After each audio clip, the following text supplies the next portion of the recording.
दिल्ली में 52 साल के रतन लोहिया को उस वक्त गोलियों से छलनी कर दिया गया जब वो रोज की तरह दूध लेने जा रहे थे। कई बदमाशों ने उन्हें घेर कर करीब 70 राउंड फायरिंग की, वो भी 32 बोर के हथियारों से। पूरे शरीर को चीर देने वाली ये निर्ममता शायद देश में ऐसी पहली वारदात है जिसमें उस शख्स को इतनी बेरहमी से मारा गया जिसका वास्तव में इस पूरे विवाद से कोई लेना देना नहीं था।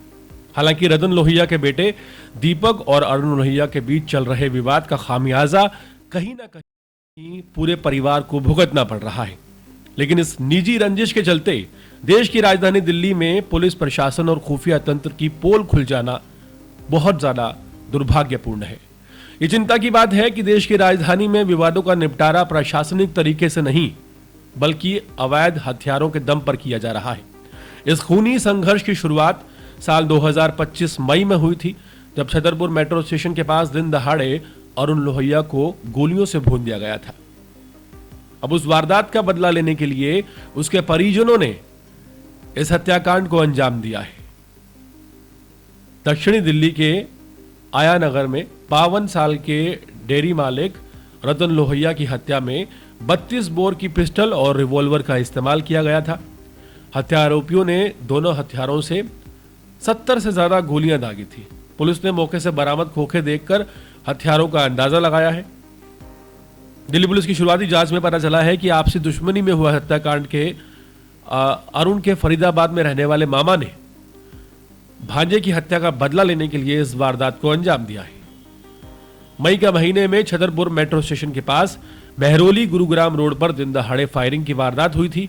आया नगर निवासी अरुण लोहिया उस वक्त अपनी कार में बैठे थे, तभी एक स्कॉर्पियो में आए हमलावरों ने उन पर लगभग 10 राउंड फायरिंग की थी।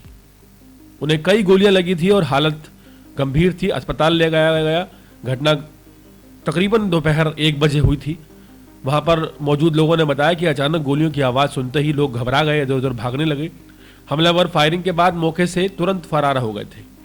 पुलिस ने घटना के बाद इलाके की घेराबंदी की और सीसीटीवी फुटेज खंगालने शुरू कर दिए थे। शुरुआती जांच में ये बात सामने आई थी कि यह हमला व्यक्तिगत रंजिश के कारण किया गया था। बताया गया कि अरुण लोहिया और हमलावरों के बीच पुराना विवाद चल रहा था। इस वारदात में अरुण लोहिया की उस वक्त मौके पर ही जान चली गई थी। ये दोपहर में 1 बजे घटना हुई थी छतरपुर मेट्रो स्टेशन के पास। दक्षिणी जिला पुलिस अधिकारियों के अनुसार अरुण की हत्या मामले में दीपक अभी जेल में बंद है। दक्षिणी जिला के वाहन चोर निरोधक दस्ते ने दीपक को मुठभेड़ के बाद गिरफ्तार किया था। पुलिस अधिकारियों के अनुसार शुरुआती जांच और सीसीटीवी फुटेज में अरुण के मामा के हत्याकांड में शामिल होने की पुष्टि हुई है, जो हाल ही में हत्याकांड हुआ है। शव के अलग अलग पोस्टमार्टम कराए गए हैं। रतन लोहिया के शव को सोमवार को पोस्टमार्टम हो गया है। 2 डॉक्टरों ने डेयरी मालिक रतन लोहिया के शव का पोस्टमार्टम किया है। क्योंकि रतन सिंह के शव को 70 से ज़्यादा गोलियां मारी गई थी, कई गोलियां शरीर में फंसी रह जाएंगी, इस कारण शव का 3 बार एक्सरे कराया गया। इसी तनाव के बीच रतन लोहिया का अंतिम संस्कार कर दिया गया है। आया नगर इलाके में तनाव का माहौल है, इसी वजह से पुलिस ने भारी संख्या में पुलिस बल तैनात किया है। अधिकारियों के अनुसार रतन के शव का अंतिम संस्कार हो चुका है और इस दौरान पुलिस बल भी भारी मात्रा में तैनात रहा इस पूरे इलाके में, जो कि दक्षिणी दिल्ली का इलाका है, फतेहपुर बेरी।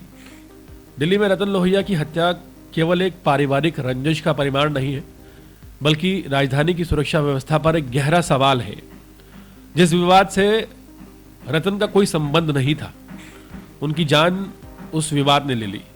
ये बताता है कि निजी जो दुश्मनी है जब कानून से ऊपर होने लगे तो उसकी कीमत निर्दोषों को चुकानी पड़ती है।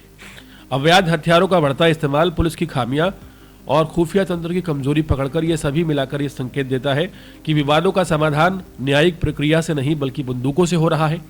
अरुण और दीपक के बीच शुरू हुआ संघर्ष अब 2 परिवारों को बर्बाद कर चुका है। इस वारदात का सबसे बड़ा सबक यही है कि निजी दुश्मनी जब कानून को चुनौती देने लगी तो उसका अंत सिर्फ मौत और बर्बादी से ही होता है।